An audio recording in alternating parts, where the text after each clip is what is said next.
Good afternoon, Your Royal Highness. It is so wonderful to be in conversation with you this afternoon to talk about the future of fashion and fashion futures as it relates to Saudi Arabia. So thank you for giving us this time and having the opportunity to talk to you about what we seem to be most passionate about, which is empowering women, empowering creativity and innovation, all in the hopes that we can create a better world for all of us. No, thank you, Susan, for having me. I'm very excited to have this conversation because I think it's really about time that women have more of an active role in the world of fashion rather than the consumer or on the sidelines. I think the more women's faces and voices that are engaged, I think the more empathetic this whole community actually could be. As you know, women bring a different perspective and a different touch, which is equally as valuable as the male voice.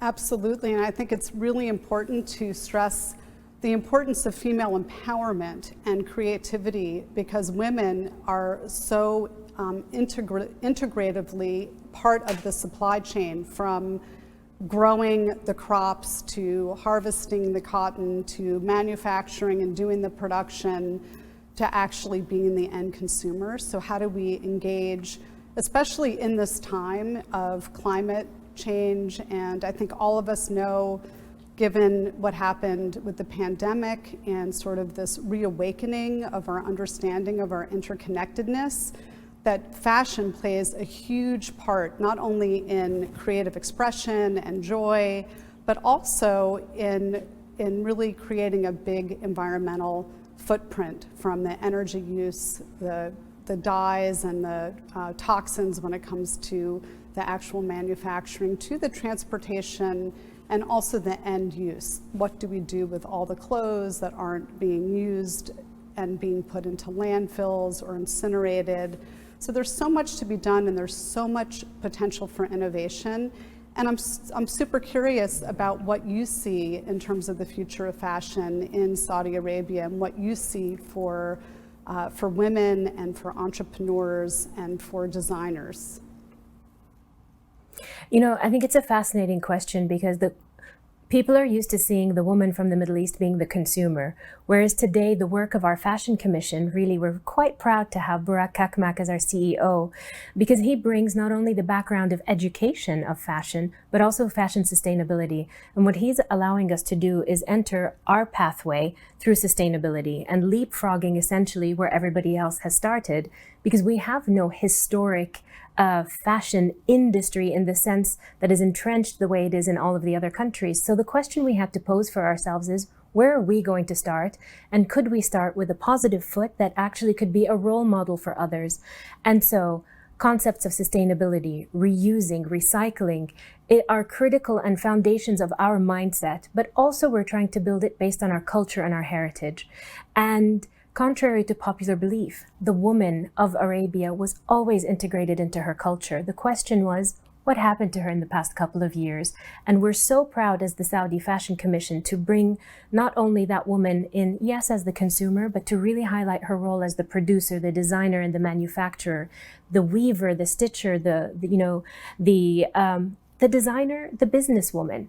Every role for the Saudi woman is available. We just need to give her the correct framework, the training, and the global exposure. But with that comes a great responsibility. If we are going to have this next generation of designers and creatives come out of the kingdom, how can we make sure that they understand their place in the sustainable supply chain? So, you know, a lot of the work that you're doing on reimagining how can we reuse materials, and also the education that you're doing with not only the R Collective, but the project that you have with Tom Ford on the plastics and the materials. You said a critical word, the supply chain. It's not just the bag that we're buying or producing, it's all the waste that goes around it. And how can we rethink and think better, knowing that the world that we are using its resources it deserves better from us. So as the Saudi Fashion Commission, we really have a responsibility, since we are the new ones on the block. How do we do this better and learn from where everybody else is? And so I really thank you for being here with us today, and how can we learn from you is what I would ask. Well, thank you so much. And I think that, you know, the way that you just stated, you know, this incredible place that you're in terms of leapfrogging technology that has not been successful and looking at ways to create what is called the circular economy. How do we reuse? How do we lessen the amount of textile waste? How do we reduce energy and transportation costs? How do we deal with what is a huge issue, which is plastic pollution? Whether it's in the transportation and the thin plastic, where are the innovations that can move your economy toward a zero waste one? So I think it's extremely exciting what the Commission is doing and the vision to work towards sustainability in this way and harnessing the ingenuity and the creativity and the energy of the youth, because I feel that they are the ones that are inheriting huge challenges, and if they can take the love of fashion and creative expression and create products that actually are sustainable, it's a win-win-win for everybody. And there's lots of ways. There's many educational programs, and there's a lot of interesting innovation funds and competitions. I know that there is a competition with designers that is being created now in Saudi Arabia that will be sort of highlighted and unveiled in December. And I think those kind of initiatives are really important to amplify and encourage and inspire next generation designers. True. We have a young lady, Dana, or Dania, I believe her name is, who has a company called Kees Chic. And Kees means plastic bag in it, or a bag in Saudi. And she's gone and done environmental cleanup projects and then reimagined this plastic bag and made it into furniture and bags and products. And I just thought her work is so innovative, because who knew, and a lot of people don't know, that what they view as waste actually can be transformed into something practical and functional. And I also read that we have a project, the Red Sea project, which is a luxury resort city that's going to be built. They cleaned up over 28 tons of plastic waste. That means somebody threw it away and it made its way to our water systems. And the Red Sea for us is a jewel. And my question for every consumer is, what's it going to take for you to recognize how you personally impact not just your environment, but the people around you? So there's so much personal responsibility in preserving our environment, but also enriching it. And so both ends, yes, we need to do all the cleanups, but what would it look like if the waste wasn't even there? If before we threw it in the trash, it actually had another life? And that's where I think we're really energized to say, Saudi Arabia, here's your challenge. Be the leader of sustainable fashion. Because you know what?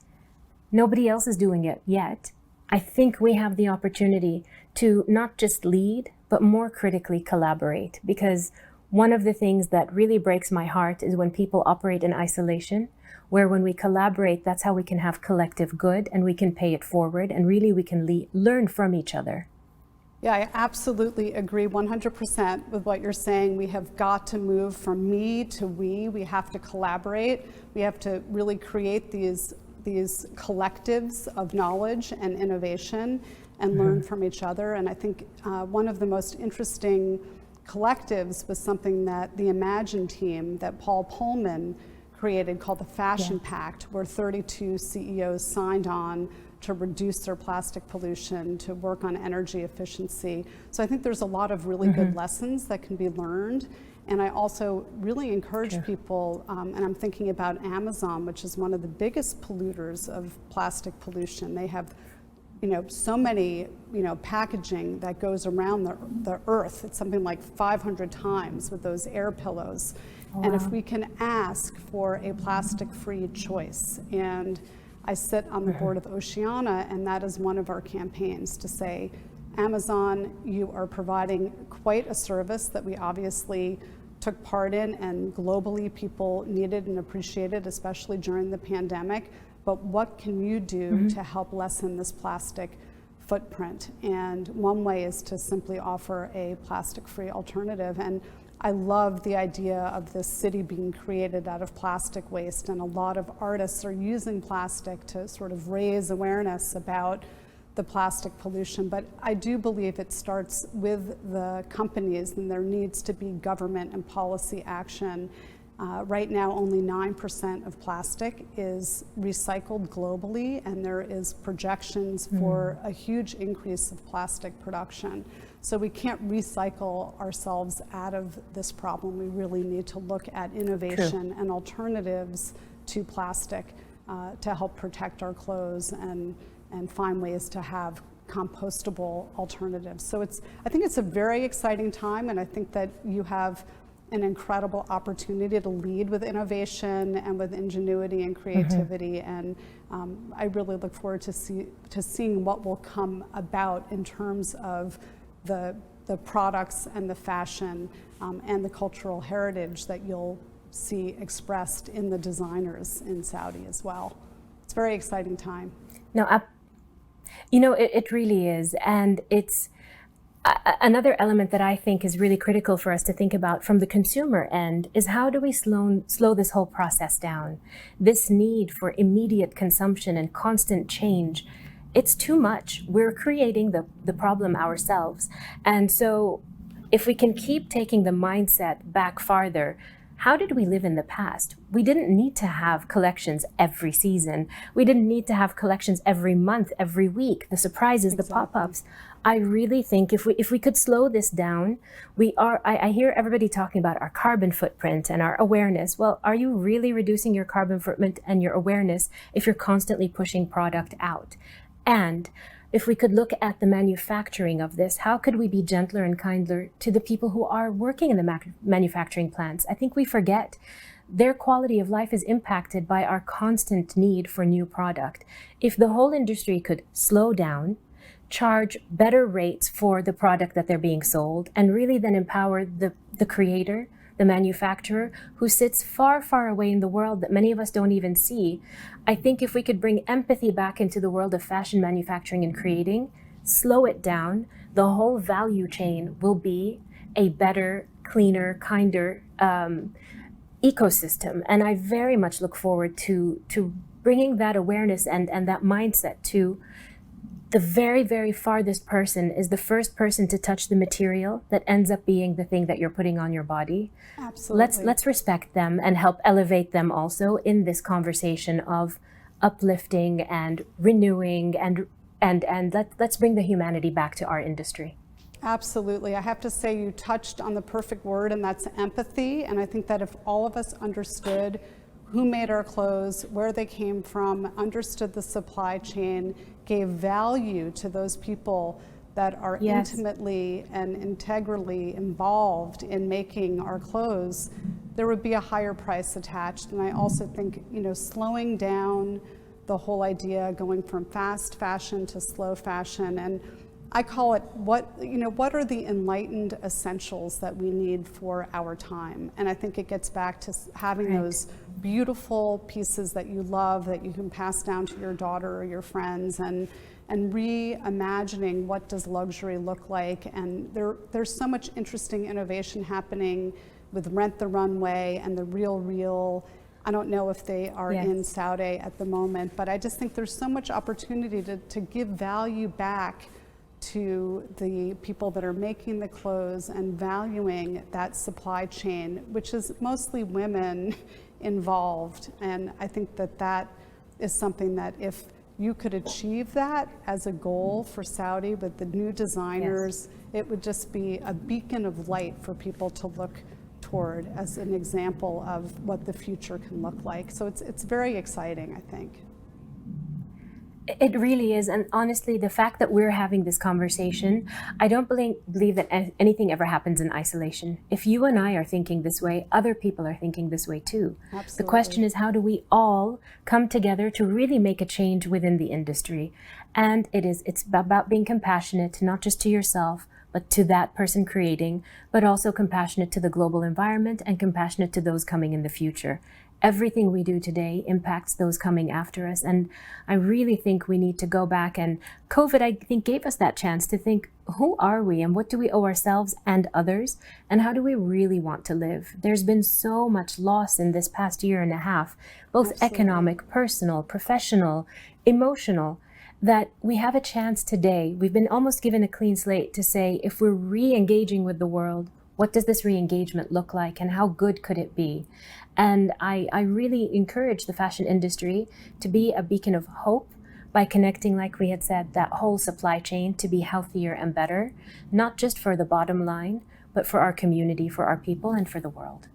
Absolutely. I couldn't say it any better. And I do believe that this has been a global reset because of the pandemic, and people are asking, you know, what is it that we really need and what sparks joy? And all of these questions is sort of a return to these enlightened essentials, the values that we all hold dear. You know, my husband and I have a saying to protect what is precious. And for us, it's family, it's art, and it's nature.